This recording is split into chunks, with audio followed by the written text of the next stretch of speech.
Bienvenue dans La Voix des aînés. Il était une fois les femmes. Épisode 5. Je vais pouvoir faire le métier que je voudrais. C'est avec Dany que nous allons entrer dans l'univers social, politique et professionnel des femmes.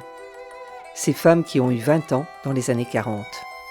Elles ont connu le droit de vote en 1945, la possibilité d'exercer une profession et d'ouvrir un compte bancaire sans l'autorisation de leur mari en 1965. Je ne veux pas me faire autre que je ne suis. Je suis assez discrète sur moi. Dany, elle, ne s'est pas mariée. Elle n'a pas eu d'enfant, mais elle a exercé le métier de ses rêves.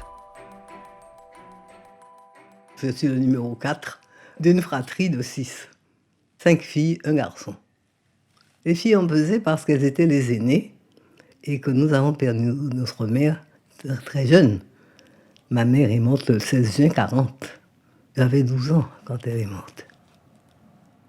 Mon père s'est retrouvé veuf à 45 ans avec 6 enfants à élever et qu'il a élevé seul.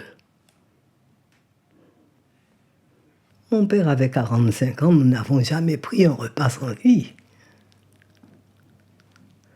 Il faut avoir vieilli pour se rendre compte de ce que c'est qu'un homme de 45 ans, qui a perdu sa femme en l'espace de quelques heures. Ma mère avait fait sa classe le samedi après-midi, puisqu'il y avait les cours du samedi toute la journée.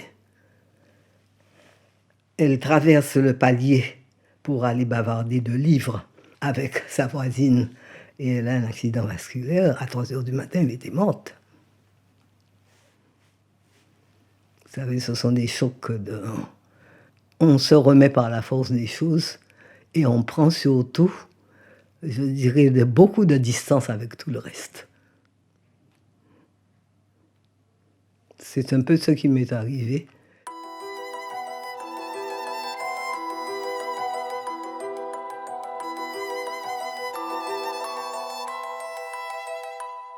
Chez nous, en fait, dans ma famille, mon frère était élevé comme nous. C'était pareil. Et je sais que ses petits camarades s'étonnaient qu'il fasse sa chambre. Du reste, il y avait tout un groupe d'enfants autour de nous. Et garçons et filles, les mêmes jeux. Ma sœur Marcel a beaucoup fait du football dans son enfance. Et nous sommes venus à Basse-Terre au lycée. Mais toute notre petite enfance, nous l'avions passée à Gauzier, 7 kilomètres de Pointe-à-Pitre, qui était un petit village de pêcheurs très attachant et qui est devenu une banlieue extrêmement vilaine et quelconque.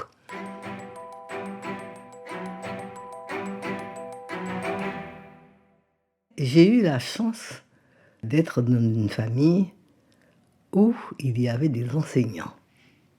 Mais mon grand-père maternel était déjà un instituteur du temps du petit père Combe.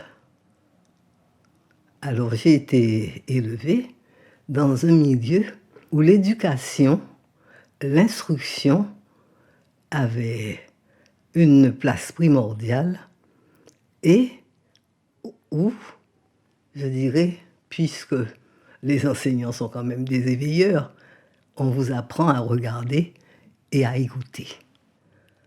Je ne remercierai jamais assez nos parents de nous avoir dit que l'essentiel était l'éveil aux choses. Je ne vois pas l'une de nous allant à la quête de l'homme. Je ne suis pas sûre que le mari était dans mes objectifs à moi. Encore que je souhaitais d'avoir une famille et d'avoir 4 enfants. Il ne se serait pas fait tout seul. Alors, mais il m'était plus important d'avoir d'abord un métier et d'exercer un métier que j'aime. J'ai un de mes amis qui m'a rappelé, il m'a dit « Je vois encore ta voix lorsque les femmes ont eu le droit de vote. » Tu as dit « Ah, je vais pouvoir faire le métier que je voudrais. » Et c'était la magistrature.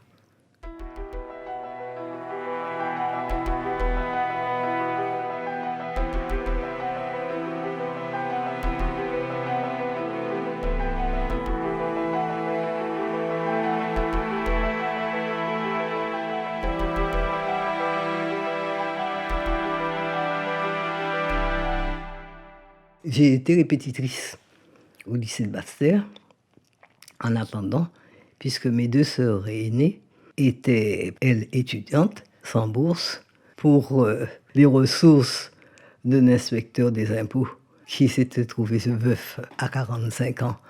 Donc il n'y avait pas de pension de retraite de ma mère, aggravée par le fait de la guerre, où tout était si cher, si rare. 1949, Dany rejoint ses sœurs à Paris. Elle vient étudier le droit. Elle rentre en faculté avec des jeunes qui sortent tout juste du bac. Ils ont en moyenne 4 ans de moins qu'elle. Difficile de trouver un mari dans ces conditions. Mais pour Dany, il y a une autre raison à son célibat. À Paris, les jeunes gens maintenant, ils ne savent pas ce que c'est que l'emprise des concierges. Ah non, pas de garçon ici. Et des choses de ce genre. Hein. Mes sœurs avaient un petit 2 pièces chez Madame la Marquise de Pelletier de Chambure. Madame Robert, la concierge, m'a regardée et elle m'a dit « J'espère que vous êtes aussi sérieuse que vos sœurs. » Et le seul garçon qui venait chez nous, c'était notre frère. J'en suis à me dire que nous avons peut-être été trop heureuses de notre milieu familial, à ne pas penser qu'il pouvait y avoir mieux, peut-être, je ne sais pas. Ce sont des orgueils qu'on dissèque après, mais il y a peut-être eu de ça. Non, mais il y a surtout eu que pendant tout le temps où on était étudiant, il n'était pas question d'avoir un autre objectif. Et à ce moment-là, on sortait de la fac et on préparait le certificat d'aptitude à la profession d'avocat, CAPA. Si on était reçu au CAPA, on était donc avocat stagiaire, et l'avocat stagiaire était un des milieux où on puisait directement pour la magistrature. Je vous dirai que je n'en ai pas connu qui ait réussi du premier coup. De femmes ? Et de femmes. Et je vous dirai, l'une de mes camarades de stage avait échoué à l'oral.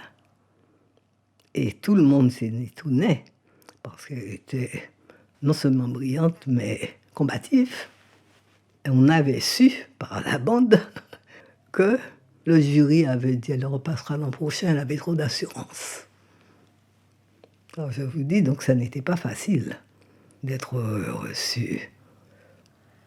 Vous savez, une des choses qui m'avait le plus choquée, c'est que discutant un jour de Madame Curie avec une de mes camarades de faculté, elle m'a dit « Oh, c'était une sale femme ». Et il m'était revenu que le charretier qu'il avait renversé avait dit qu'il avait eu l'impression qu'il s'était précipité sous ses roues. Les raisons qui avaient été évoquées, la liaison de Madame Curie avec l'engin, et que c'est ça qui a fait dire à cette jeune femme que Madame Curie était une sale femme. Moi, je suis restée les yeux grands comme ça, parce que je n'avais jamais, dans mon milieu familial ou amical, entendu avoir un avis aussi catégorique et excluant une femme qui a été une lumière de la sorte. Mais je ne l'aurais pas pensé d'une jeune femme de mon âge qui était en première année de licence en droit. Chez nous, on recevait des divorcés. On n'a jamais eu aucun opprobre contre telle ou telle femme. Une de mes sœurs, sa marraine, était une divorcée. Et puis, moi, je n'ai jamais entendu de critique qui puisse rabaisser une femme parce qu'elle avait eu dans sa vie un autre regard sur un autre homme que son mari.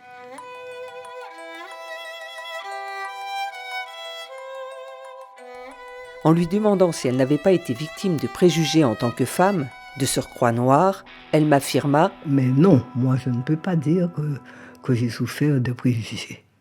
Quand j'ai été nommée parmi les vice-présidents du tribunal de Paris, mon greffier, mais vous l'auriez vu sauter au plafond et se frotter les mains. Il disait « Madame, vous êtes la première femme noire à occuper ce poste. » Je ne peux pas dire que je n'ai pas eu de réaction, mais ma réaction, elle avait déjà été en Guadeloupe quand je suis arrivée, que j'étais la première Guadeloupéenne magistrat. Et la première femme magistrat qui arrivait dans le ressort de la cour d'appel de Basse-Terre. Dans l'ensemble, les femmes guadeloupéennes, elles étaient fières.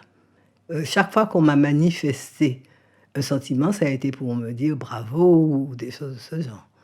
J'ai terminé ma carrière comme président de chambre à la cour d'appel de Paris. Vous voyez que ça ne m'a pas changé. Ça ne m'a pas changé. Je suis restée moi. Et je vous dirai que Dieu merci, je ne crois pas avoir jamais intimidé qui que ce soit. Alors, pour la plupart des gens qui m'ont connu enfant en Guadeloupe, je suis restée Dany et puis c'est tout. Et Dieu merci, je n'aurais jamais été retenue par le fait que je me serais dit « c'est pas encore la place d'une femme ». Non.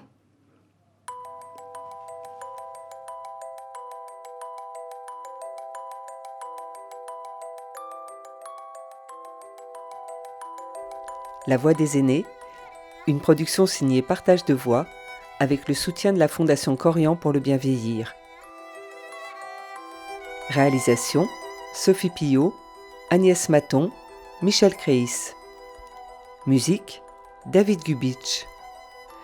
Retrouvez leurs voix, leurs souvenirs, leurs confidences sur le site de la Fondation Corian pour le bien vieillir et les plateformes de téléchargement.